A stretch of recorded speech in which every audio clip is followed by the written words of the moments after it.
নমস্কার বন্ধুরা, welcome back to my channel. তো আমি অনেক দিন পর ভিডিও ছাড়ছি, তোমাদের সাথে শেয়ার করছি। চলো একটু ঘুরে আসি। তো আমি এখন রেডি সেডি হয়ে বেরিয়ে পড়েছি। তো বাসেও চেপে গিয়েছি, সেটা তোমাদের সাথে শেয়ার করা হয়নি।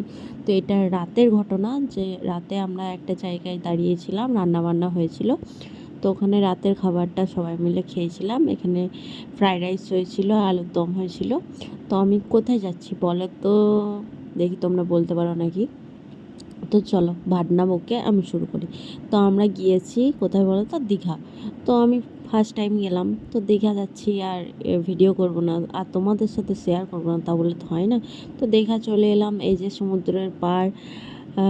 আমি গিয়েছিলাম কিছুদিন আগে, তোমাদের সাথে শেয়ার করা হয়নি, তাই আমি ভাবলাম ভিডিওটা পড়ে আছি তোমাদের সাথে শেয়ার করে ফেলি। ভালো লাগলে লাইক কমেন্ট শেয়ার করে দিও, আর আমার পাশে থেকো। আর ভালো লাগলে একটা সাবস্ক্রাইব করে রেখো যারা আমার ইউটিউব চ্যানেল থেকে দেখছেন।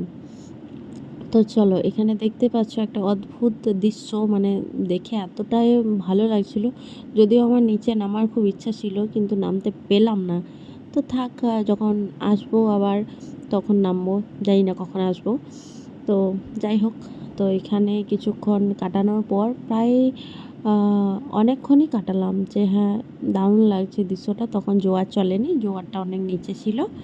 তো ভাবলাম নিচে গেলেও হতো, কিন্তু যাইনি, জানি না কী কারণবশত যাওয়া হয়নি। তো এখানে আমি নিজের মুখটাও তোমাদের সাথে শেয়ার করে দিলাম, দেখে নাও আমার বদনখানা কেমন লাগছে।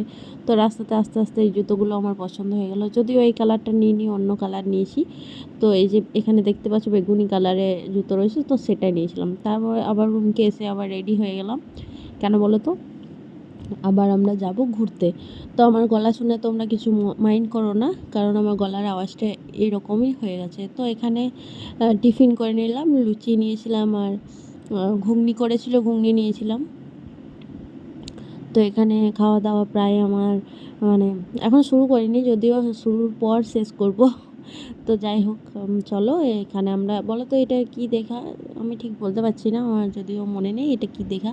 তো তোমরা জেনে থাকলে আমাকে কমেন্ট করে নিশ্চয়ই জানিও। তো এখানে দেখে নাও, এত সুন্দর সৌন্দর্য, মনে হচ্ছিল যেন আমাকে টেনে নিয়ে চলে যাবে, কিন্তু ভাবছি না, একদম নিচে নামবো না, কারণ এই জায়গাটা খুব একটা ভালো না। তো এই কারণে এই জায়গাতে নামলাম না। তো বেশ সুন্দরই লাগলো, একটু বসে দাঁড়িয়ে কিছুক্ষণ ভিডিও বানিয়ে, অনেক ভিডিও বানিয়ে নিলাম, যাতে শর্ট ভিডিও আমার কাজে লাগে। তো এগুলো শর্ট ভিডিও ছিল, আমি পাট পাট করে সাজিয়ে তোমাদের সাথে শেয়ার করলাম। তো সবাই যখন ট্রাই করছে আমিও করে নিলাম, রাম লেখে। এবার সমুদ্রের জলে সেটা ধুয়ে যায় নাকি, তো দেখছি হ্যাঁ ধুয়ে গেল, জানি না এটা সত্যি না মিথ্যা। তো যাই হোক, ধুয়ে গেছে ঠিকই, কিন্তু রাম লেখাটা রয়ে গেছে। যাই হোক, তো তারপরে আমি একটু হেঁটে হেঁটে মানে গেলাম ভিডিও বানাতে, যে চলো আমাকে শর্ট ভিডিওর জন্য কিছু ভিডিও তুলে দাও। তো এখানে ছোট ছোট ক্লিপ নিয়ে ভিডিওগুলো তুলে দিল আমাকে। তো এই যে তারপর বললাম বরকে, ডাব খাও, আমি ডাব খাবো। তো দীঘায় এসেছি, ডাব খাবো না তাই বললে হয় নাকি। তা একটা ডাব নিয়ে নিলাম, ও খায়নি, ও ডাব খেতে অত ভালোবাসে না।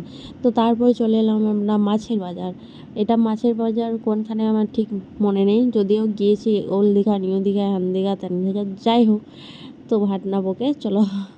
তো এখানে কিছুক্ষণ ঘোরাঘুরি করলাম, বেশ সুন্দর লাগলো মাছগুলো, কিন্তু এখানে এত বাজে বাজে গন্ধ, মানে কি বলবো, গন্ধতে কারো কারো বমিও হতে পারে, মানে কি বলবো, আমার মাথা ধরে গিয়েছিলো।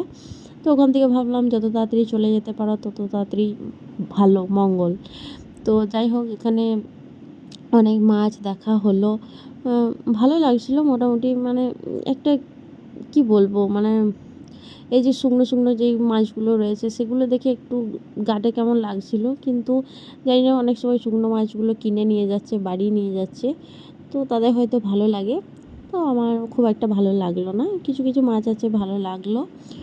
তো যদিও আমি পুরোপুরি ভিডিও করতে পারিনি, ওখানে প্রায় অনেকক্ষণই ছিলাম, যদিও আমার ভালো লাগছিল না থাকতে, কিন্তু তাও ছিলাম।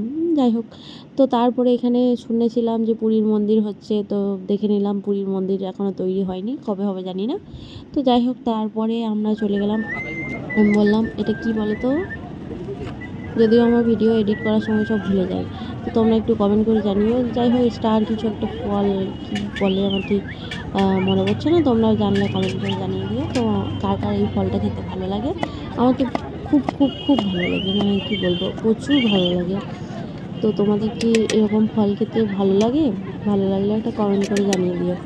তো যাই হোক এখানে বানিয়ে দিচ্ছে কাকু আমাকে, যে জিজ্ঞেস করছিল লঙ্কা দেবো না, যা আছে সব দিন। আমি কি বলবো, এই ফলটা খেতে এতটাই ভালো লাগে যে মানে কি বলবো, এখনও এডিট করতে করতে আমার জিভে জল চলে আসছে দেখে পরে। তো ওটার সাথে পেয়ারাও মাখিয়েছিল। তো যাই হোক দুটো প্যাকেটের মতো ভরে দিয়েছিল।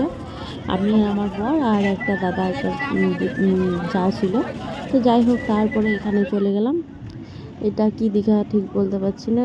যাই হোক ঢেউসাগর, সরি ঢেউসাগর বলে এটাকে। তো সেখানেও থেকে কিছুক্ষণ বেশ ভালোই লাগলো, মানে বেশ সুন্দর একটা ইউনিক জায়গা মনে হলো। এত এত লাইট, এত এত সৌন্দর্য, মানে সেখান থেকে কী বলবো, মনে হচ্ছিলো যে অনেক রাত হয়েছে। তো দারুণ লাগছিল দেখতে। তারপরে চলে গেলাম রাতের বেলাতে, বললাম চলো দীঘা আসছি আর মাছ খাবো না। তো মাছ আর আমি মাংসও খেয়েছিলাম যদিও। তো আজকের মতো এই অবধি। ভালো লাগলে লাইক কমেন্ট শেয়ার করে দিও। টাটা।